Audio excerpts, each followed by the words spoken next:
everyone, and welcome to Spacing Out. I'm Jason McClellan. And I'm Maureen Elsberry. Thanks for joining us today. Maureen and I were in Las Vegas, Nevada last weekend at a UFO conference. We'll have more on that later, but first let's talk about some of the news stories that have made headlines recently. Baron Davis, a two-time NBA All-Star who most recently played for the New York Knicks, says he was abducted by aliens earlier this month. In an interview with the Champs comedy podcast, he casually revealed that he had recently been abducted by aliens, shocking the hosts. They assumed he was joking, but as Davis told his story, they began to wonder. They asked if he was serious, and Davis replied, "Yeah, hell yeah, dude." Davis claimed that while driving from Las Vegas to Los Angeles, he saw a bright light heading toward him. He said the light was red, then white, and then really bright. Davis said the next thing he knew, he was in a steel thing with some half-human looking ugly aliens. He claimed these aliens poked his nose and looked into his eyes while his hands were tied. Then suddenly he found himself back in his car. He said that he pulled off the road and went to an In-N-Out, had a couple burgers, and tried to figure out what happened. Although he seemingly convinced the hosts of the Champs and news outlets around the world that he was serious about his claims, Davis later revealed that his alien claims were just a joke. He posted to his Twitter account, "Alien story was a joke. Get over it, people. Nothing more than that. #G's." Mathematicians from Edinburgh University conducted a study demonstrating the possibility that probes from an advanced extraterrestrial civilization could have reached Earth. The research team studied the possibility that alien races used the gravity of stars to sort of slingshot the probes in order to gain speed, a technique utilized by humans. The Voyager 1 space probe is an example of an Earth-launched probe hurled into deep space by this slingshot method. And this research team believes that older alien civilizations could have launched similar probes that are already here. The team also speculates that these alien probes could use a method of self-replication. They might collect dust and gas to build new versions of themselves during their long trips. But if alien probes have reached Earth, why haven't we detected them? One of the scientists from the study believes that evidence in the form of spent or destroyed probes is less likely, as any civilization attempting interstellar exploration are presumably skilled engineers and would send probes with the ability to self-repair due to the large travel distances and times required for such a task, giving the probes a very long lifespan. Open Mind's Alejandro Rojas points out something else to consider. Last month alone, the Mutual UFO Network received more than 600 UFO sighting reports in the United States. Now, even if 95% of those are misidentifications, that leaves 30 unknowns in just 1 month. So perhaps these researchers should consider the possibility that some of these unidentified objects may be the probes they're looking for. The paper detailing the team's research was published in the Journal of Astrobiology. A production crew recently finished shooting for an upcoming short film about the 1947 Maury Island UFO incident. According to the filmmakers, the short film is based on the true story taken directly from declassified FBI documents of Harold Dahl's June 21, 1947 UFO sighting near Maury Island and the first reported Man in Black encounter that happened the next day. An investigation followed that resulted in a mysterious crash of a B-25 carrying slag evidence from the encounter, which killed Captain William Davidson and Lieutenant Frank Brown. This film will be dedicated to them. This case went all the way up to the FBI Executive Director J. Edgar Hoover, who expressed personal interest in it. The film is now moving into post-production, where it will be edited and assembled into the final product. Vashon Maury Island Beachcomber explains that the makers of the Maury Island incident intend to enter the estimated 20 to 40-minute film into various film festivals, and they also plan to use the film to pitch the idea of a feature film or television series based on the event. Now that the film has entered post-production, the filmmakers are hoping to premiere the film by the end of the year. For more information about the Maury Island Incident movie, visit the film's website at mauryislandincident.com. A woman in the Queensland city of Bundaberg captured video of a strange light in the Australian sky on March 18, 2013. The anonymous woman reported her UFO sighting to the Bundaberg News Mail, Bundaberg's daily newspaper. She explained to the paper, at about 9:15 p.m., as I was watching television, I saw through the open lounge room door a blue light that came down like a beam not far from our house, or at least it looked like that. It came down from the sky, deathly quiet, and then disappeared. She posted the video to her Facebook page and sent it to the Bundaberg News Mail as well, hoping that someone might be able to shed some light on the mysterious object she observed.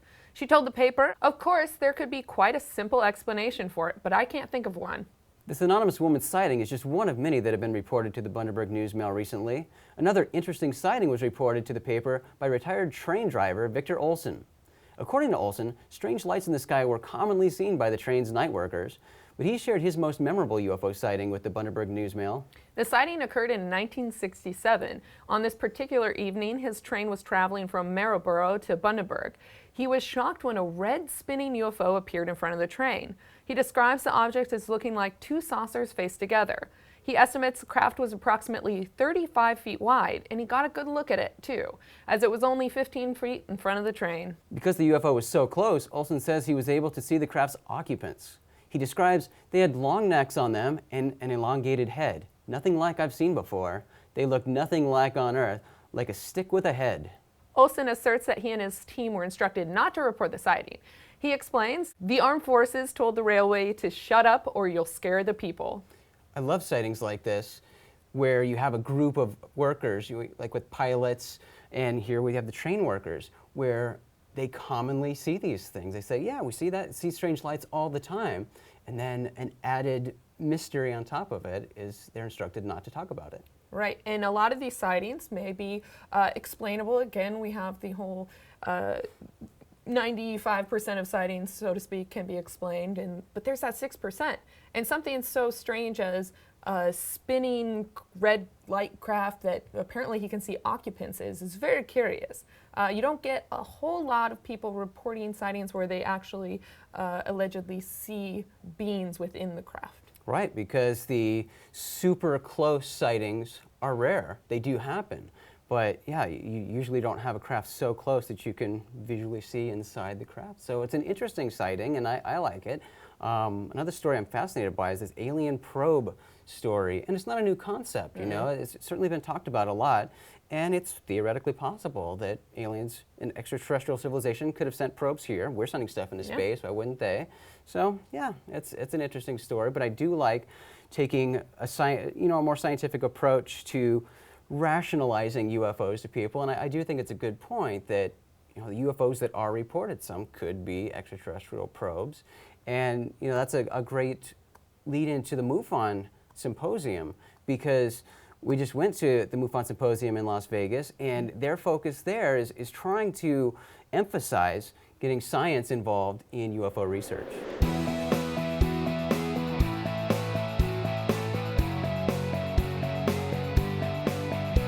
We're out here at the 2013 MUFON Symposium in Las Vegas, Nevada, and this year's theme to the conference is Science, UFOs, and the Search for ET. Yeah, and it is a very scientific conference, and that's really what MUFON is based on, is the scientific study of this whole phenomenon. And they've managed to get a pretty solid lineup of scientific people, PhDs, college professors, things like that, and people who are giving really good scientific presentations. I'm excited to see them. Yeah, and also they've got an art show going on. They've been taking people up for top secret UFO tours of Area 51, and they've been taking busloads of people up there. Yeah, for days. Lots and lots of people interested in taking this trip, checking out what they can of Area 51, but that's been very popular. Yeah, and also we were able to talk with some of the attendees on their opinions of the conference and the ideas of UFOs and the search for extraterrestrial life, as well as our colleague Alejandro Rojas interviewed some of the MUFON directors. Those ufologists are scientists, and you have both of them all mixed into one, and that's why I really respect MUFON as an organization, because it's not really just anybody can start doing these types of investigations and then all of a sudden they're the top dog and they're giving a lecture. I mean, these are scientists, like you said. These are experts. These are PhDs. These are individuals that have received their doctorates, their medical PhDs. I mean, you have such a wide spectrum of experts, and again, that's one of the draws for me to work with MUFON, because you have such amazing people like that to work with. I just saw Robert Powell. I was really impressed with his presentation on the Stevensville incident, and he really clarified a lot of things, I think, with the crowd and understanding that there's real data behind these types of sightings. I have Pennsylvania and Delaware, and then I have 4 New England states, Vermont, New Hampshire, Rhode Island, and Maine. So we got about 600 cases last year between those 6 states. Every year we have new challenges, we learn from them and move on. Nothing's ever perfect, but you know what? I think the MUFON Symposiums come near it because we stay on schedule, we have a lot of fun, the crowds are happy, the speakers are great, keeps everybody awake, so I think we're doing okay. Also think, with Jan Harzan coming in with his new message of going global, mobile and social, we're really starting to embrace the new technologies. Dave has done a magnificent job running it and expanding MUFON and getting us on solid financial standing, and now the changeover, which had always been planned for summer of 2013, has happened. So I want to thank Dave and his wife Sharon and Marty for all they've done, and more importantly, Dave's not going away.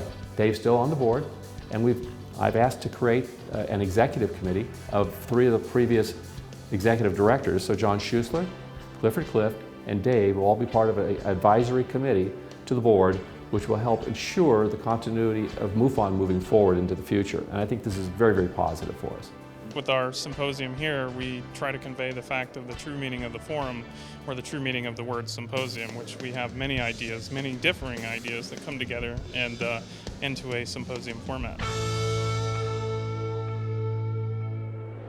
We had a good time at the MUFON Symposium this year. We saw quite a few friends and met some great people too. With luck, we'll make it out to next year's event on the East Coast. Well, that's it for this episode of Spacing Out. Be sure to visit openminds.tv for all the latest news. And if you're a podcast listener, go to openminds.tv/radio and check out Open Minds UFO Radio. And you can also find Open Minds UFO Radio on iTunes. We appreciate your feedback, so post your comments below the video on YouTube. Make sure to click on the like button if you enjoyed today's show, and remember to subscribe to our channel so you know when we post new content. Thanks again for joining us today. I'm Maureen Elsberry. And I'm Jason McClellan. We will see you in the future.